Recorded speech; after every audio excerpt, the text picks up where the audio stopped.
The severance check was cold in my pocket, ready to erase the last living reminder of my dead wife. But a single hidden drawing was about to reveal a secret that would shatter everything I thought I knew.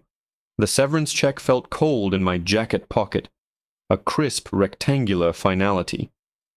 I'd been rehearsing the speech all the way home from the office, my knuckles white on the steering wheel. Clara, this is incredibly difficult, but the time has come for us to make a change. Or maybe something softer. We've appreciated everything you've done, but we need a fresh start. Every version sounded hollow, the pathetic excuse of a man who couldn't just admit the truth. She was the last piece of my wife, Amelia, left in this house, and I couldn't stand it anymore. Clara had been Amelia's choice. Hired 6 months before the diagnosis, she was supposed to be a temporary help, while Amelia launched her floral business. Instead, she became the quiet, steady anchor in the storm that followed. She was there through the chemo, the false hopes, the devastating end. Now, a year after Amelia was gone, Clara was still here. She still arranged the grocery delivery the way Amelia liked it. She still hummed the same silly lullabies Amelia used to sing to our kids, Leo and Maya. She was a living, breathing ghost in my home, a constant, gentle reminder of everything I had lost. And I, in my suffocating grief, had decided that to move forward, I had to erase her. Pulling into the driveway, I steeled myself.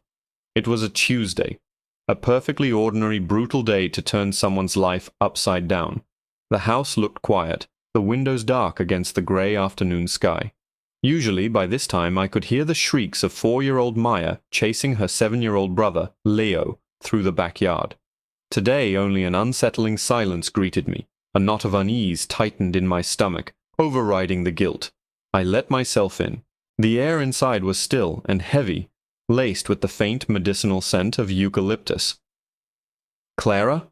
I called out, my voice sounding too loud in the quiet hall. Her footsteps were soft on the stairs. She appeared at the top landing, looking exhausted.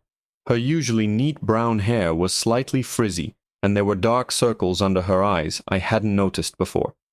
"Mark," she said, her voice a hushed whisper. "I'm so glad you're home. They both came down with it last night." "With what?" I asked, shrugging off my coat. "The stomach flu that's been going around Leo's school. It's been a rough 24 hours, she admitted, rubbing her temples. Fever, the works. Neither of them have been able to keep anything down. My plan, my rehearsed speech, my cold severance check-it, all suddenly felt monumentally cruel. Firing the nanny while both my children were violently ill. Even I wasn't that much of a monster. The sensible thing would be to wait. Wait until they were better, until the house wasn't a sick ward. But another darker part of me, the part that was desperate for this to be over, argued back. Just do it. Rip the Band-Aid off. The timing will never be perfect. "I'm sorry to hear that," I said, my tone more formal than I intended. "I'll go up and see them." "Leo's finally sleeping," she whispered, blocking my path slightly. "Maya's been fighting it, but she's quiet for now. I just got them settled." I nodded, pretending to heed her warning, but my mind was made up. I would wait an hour, maybe 2. Let her get them properly down for the night, and then I would call her into my study and get it over with. It felt cleaner that way, less emotional. A business transaction. That's what I told myself. I spent the next hour in my study, the check burning a hole in my pocket, trying to focus on architectural blueprints but seeing only my children's pale faces in my mind. The house remained eerily quiet. Too quiet. Finally, I couldn't take it anymore. I needed to see them. I needed to be a father, if only for a few minutes, before I went back to being the grieving man tearing his own life apart. I crept up the stairs, each step a soft creak in the silence. The landing light was off, but a thin sliver of warm light seeped from under Maya's bedroom door. As I got closer, I heard a sound. It wasn't crying or coughing. It was a voice. Clara's voice, speaking in a low, melodic murmur. It wasn't her usual tone. It was softer, imbued with a strange rhythmic cadence. I paused outside the door, my hand hovering over the knob, suddenly feeling like an intruder. Curiosity won out. I pressed my ear gently against the cool wood. I could hear Maya whimper, a tiny, miserable sound that broke my heart. "It hurts, Kawa," she mumbled, her name for Clara. "I know, my little sweet pea. I know," Clara's voice soothed. "But the brave knight isn't afraid of the tummy grumbles. The grumbles are just the dragon roaring before he flies away for good. We just have to be patient." What was she talking about? A knight? A dragon? I pushed the door open, just a crack, peering into the dim room. The sight stopped my breath. Maya was curled up in her bed, looking impossibly small and frail, a sheen of sweat on her forehead. But Clara wasn't sitting in the chair beside the bed, reading a book. She was on the floor, on her knees, with a bowl of lukewarm water and a cloth. And next to her, propped against a pillow, was Leo. He must have woken up and stumbled in here. His eyes were glassy with fever, and he was shivering under a blanket. Clara had one arm wrapped around his shoulders, holding him steady, while her other hand gently dabbed Maya's face with the cool cloth. She wasn't just caring for them. She was in the trenches with them, positioned physically between their two beds, a one-woman field hospital. "And Sir Leo," she whispered, turning her head slightly to look at my son. "He is the captain of the guard. He stands watch over the princess, even when his own tummy feels like a stormy sea. Because that's what captains do. They are the bravest of all." Leo managed a weak smile, his head lolling against her shoulder. I stood there, hidden in the shadows of the hallway, the carefully constructed walls of my anger and grief beginning to crumble. This wasn't just a job for her. This wasn't just about the paycheck. Then, my eyes caught something else. On the floor beside her was a small, worn, leather-bound book. It was Amelia's journal, the one she used to write down silly stories and poems for the kids. I hadn't seen it since she died. Clara must have found it. And she wasn't just reading from it. As I listened, I realized she was weaving the kids' own names, their own current misery, into the fantasy world my wife had created. She was keeping Amelia's magic alive. The termination speech I had practiced all day dissolved on my tongue, because what I saw in that room, it wasn't just a nanny doing her job. It was something else entirely. I backed away from the doorway silently, my socked feet making no sound on the hardwood floor. My heart was hammering against my ribs, a frantic, painful rhythm. I retreated to the bottom of the stairs and sank onto the last step, burying my face in my hands. The image of Clara on the floor, a bastion of comfort between my two sick children, was seared into my brain. And that journal, Amelia's journal, I hadn't been able to touch it. It was in a box in our closet, along with her favorite scarf and the half-finished book on her nightstand. I couldn't bear the finality of it all, the tangible proof that her life had just stopped. Yet Clara had found it. She had opened it. And she had used it not as a relic of the dead, but as a living, breathing tool to heal our children. A wave of shame so profound it was nauseating washed over me. For a year I had been navigating my grief by building walls. Walls between me and my friends, me and my work, and worst of all, me and my own kids. I fed them, clothed them, drove them to school. I performed the functions of a father. But the soul of it? The storytelling, the silly voices, the patient comforting in the dead of night. I had outsourced all of it to Clara. I had told myself it was because I was busy, because I was grieving, because it was too hard. But the truth was, I was a coward, and I had been about to punish the one person who wasn't. The one person who was bravely stepping into the void I had created, armed with my wife's own magic. The severance check in my pocket now felt like a piece of radioactive waste. After a few minutes I pulled myself together. My original plan was monstrous, but my current inaction was just pathetic. I went into the kitchen and put the kettle on, moving on autopilot. I found a box of chamomile tea and a bottle of honey. A cup of tea. It was a ridiculously small gesture in the face of her monumental effort, but it was something. It was a start. When I carried the steaming mug back upstairs, the light under Maya's door was off. I found Clara in the hallway, silently gathering a small pile of soiled towels. She looked up, startled as I approached. Her face was pale in the dim light, and I could see a faint tremor in her hands. She looked like she was running on fumes. "I made you some tea," I said, my voice husky. I held it out to her. Her eyes widened slightly, a flicker of confusion in them. "Oh, Mark, you don't have to." "Please," I insisted. "Take it, and take a break. I'll take the next watch." She shook her head, clutching the towels to her chest like a shield. "No, I'm fine. Really. Maya just fell asleep, and if Leo's fever spikes again, I know how to—" "Clara," I said, my voice firmer this time, but softer too. "You've been up for what, 30 hours straight? Go lie down on the guest room bed. For 1 hour. That's an order." The word order felt wrong as soon as I said it. A clumsy echo of the employer-employee dynamic I had been about to shatter. But I needed her to stop, to let me do something, anything, to feel like I was a part of this family again. She studied my face for a long moment, her expression unreadable. Was she seeing the guilt? The desperation? Finally, with a sigh that seemed to drain the last of her energy, she nodded. "Okay," she whispered. 1 hour. Yell if you need anything. The thermometer is on Leo's nightstand." She took the mug from me, her fingers brushing mine. They were ice cold. She slipped away into the guest room without another word, and I was left alone in the silent hallway. I pushed open Leo's door first. He was breathing deeply, a little wheezy, but fast asleep. A cool cloth was folded neatly on his forehead. I adjusted his blankets, my hand lingering on his small shoulder. Then I went to Maya's room. She was curled into a tiny ball, her favorite stuffed bunny tucked under her chin. The room smelled of lavender from the diffuser Clara had set up. On the nightstand, next to a sippy cup of water and a bottle of children's Tylenol, was Amelia's journal. I picked it up, the worn leather familiar and agonizing beneath my fingertips.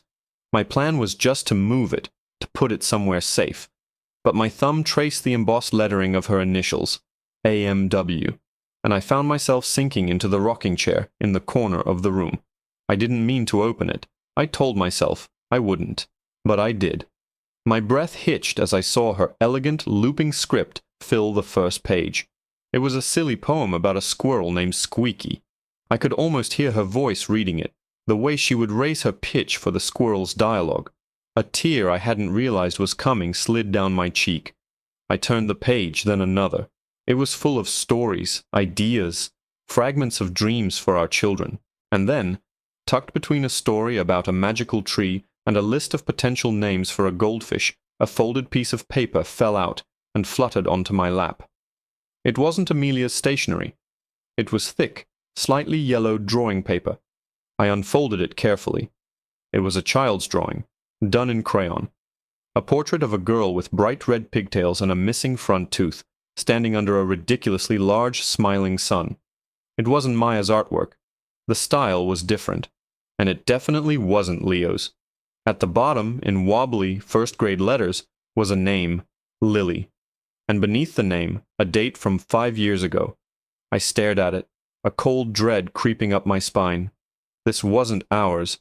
This drawing, this name, didn't belong in my family's story. It must be Clara's. Why was a 5-year-old drawing of a mysterious little girl tucked away inside my dead wife's most personal journal? My mind raced, trying to connect the dots. Lily. The name meant nothing to me. I'd seen Clara's resume when Amelia first hired her. I remembered the basics. She was in her late 20s, single, no children. That last part had been a specific, if unspoken, requirement from Amelia, who wanted someone whose focus would be entirely on our kids. So who was Lily? A niece? A younger sister she'd helped raise? But why keep this specific, dated drawing inside Amelia's journal, of all sacred places? It felt intimate, intrusive, a piece of someone else's life tucked into the very heart of mine. I carefully folded the drawing and slid it back between the pages, closing the journal. My hand was shaking. The warmth I'd felt watching Clara care for my children was now mingled with a disquieting sense of mystery. It was as if I'd been looking at my mind raced, trying to connect the dots. Lily. The name meant nothing to me. I'd seen Clara's resume when Amelia first hired her. I remembered the basics. She was in her late 20s, single, no children. That last part had been a specific, if unspoken, requirement from Amelia, who wanted someone whose focus would be entirely on our kids. So who was Lily? A niece? A younger sister she'd helped raise? But why keep this specific, dated drawing inside Amelia's journal, of all sacred places? It felt intimate, intrusive, a piece of someone else's life tucked into the very heart of mine. I carefully folded the drawing and slid it back between the pages, closing the journal. My hand was shaking. The warmth I'd felt watching Clara care for my children was now mingled with a disquieting sense of mystery. It was as if I'd been looking at a beautifully rendered portrait for over a year, only to discover a completely different image was hidden underneath the paint. I placed the journal back on the nightstand just as I heard the guest room door creak open. Clara appeared in the hallway, looking a little more rested, though the exhaustion was still etched onto her features. "Are they okay?" she whispered, her gaze darting towards the children's rooms.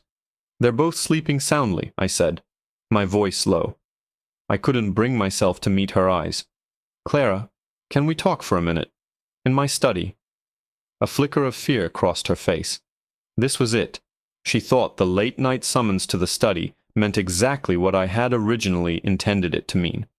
She nodded silently, her hands twisting the hem of her sweater, and followed me downstairs. I closed the study door behind us, the soft click echoing in the tense silence. I didn't sit behind my imposing desk. Instead, I gestured to the two worn leather armchairs near the cold fireplace. She perched on the edge of one, ready to flee. "I'm not firing you, Clara," I said, the words rushing out before I could stop them. The relief that washed over her face was so palpable, it was painful to watch. "Oh," she breathed out. "Okay. Then what?" I took a deep breath. When I was in Maya's room, Amelia's journal was on the nightstand. A piece of paper fell out of it. I paused, watching her. Her face went completely pale. She knew exactly what I was talking about. It was a child's drawing, of a little girl named Lily. Clara flinched as if I'd struck her. She stared down at her hands, her whole body rigid. "I'm sorry," she whispered, her voice cracking. "I shouldn't have. It was unprofessional. I can pack my things." "No," I said quickly, leaning forward. "Clara, stop. I'm not angry. I'm confused. Who is she?" Tears welled in her eyes, and when she finally looked up at me, her expression was one of profound, bottomless sorrow that I recognized all too well. It was the same look I saw in my own reflection every morning. "Lily was my daughter," she said, each word a carefully excavated stone from the ruins of her heart. "She would have been 10 this year. The drawing, she made it for me a month before she got sick. It was a fast-moving pneumonia. 1 week she had a cough. The next, she was gone. The air left my lungs. The tidy narrative I had constructed about my own grief suddenly felt small and selfish. I had lost the love of my life, but she had lost a child. I lied on my resume," she continued, the words spilling out now. "I knew no one would hire a nanny with a past like mine. They'd think I was broken, that I couldn't be trusted with their children. But being with children, it's the only thing that makes the world feel right. It's how I get to keep being her mom." When I found Amelia's journal, filled with all her love and stories for Maya and Leo, it felt like a safe place. A place for one mother's love to hold another's. "I'm so sorry, Mark." I overstepped. "No," I said, my own voice thick with emotion. I finally understood. Her tireless patience, her gentle magic, her willingness to sit on the floor all night between 2 sick kids. It wasn't just a job. It was a calling. It was a penance. It was love, poured out from a heart that had been shattered and painstakingly reassembled. Without thinking, I reached into my jacket pocket and pulled out the crisp, cold severance check. I held it out between us. Clara's eyes widened in horror. "I came home tonight to give you this," I confessed, my voice raw with shame. "I came home to fire you because you reminded me too much of her, of Amelia, because I've been so wrapped up in what I lost that I couldn't see what my children, what I still had." I looked from the check in my hand to her tear-streaked face, and then, with a slow, deliberate motion, I tore the check in half, then in half again, and dropped the pieces onto the floor between us. "This house doesn't need less of Amelia's memory, Clara," I said, my voice shaking. "It needs more. It needs the stories, The songs, the magic. I've been letting her go, but you've been holding on to her for us. You're not just their nanny. You're part of this family. If you'll stay." A sob escaped her lips, a sound of pure, unadulterated relief. She nodded, unable to speak, wiping at her eyes with the back of her hand. We sat there for a long moment in the quiet study, two grieving souls who had found an unlikely harbor in one another. The next morning, I woke to the smell of cinnamon. I came downstairs to find Clara humming in the kitchen, a plate of her famous French toast ready on the counter. Leo and Maya, pale but fever-free, were sitting at the table, giggling. The house felt different, lighter. Instead of grabbing my briefcase and heading for the door, I pulled out a chair. "Is there any of that left for me?" I asked. Clara turned, and for the first time in a long time she gave me a genuine, radiant smile. "Always," she said. After breakfast, as the kids were coloring at the table, I walked over to the bookshelf and pulled down Amelia's journal. I sat down between Leo and Maya. "Hey," I said, my voice a little shaky. "Who wants to hear the story of Sir Leo and the Princess Maya versus the great tummy dragon?" Two pairs of tired eyes lit up. I glanced up at Clara, who was watching from the kitchen doorway, a look of quiet understanding on her face. I opened the book to a fresh page, and under Amelia's last entry, I began to read, my voice joining hers, our family story no longer an ending, but a new chapter, finally beginning.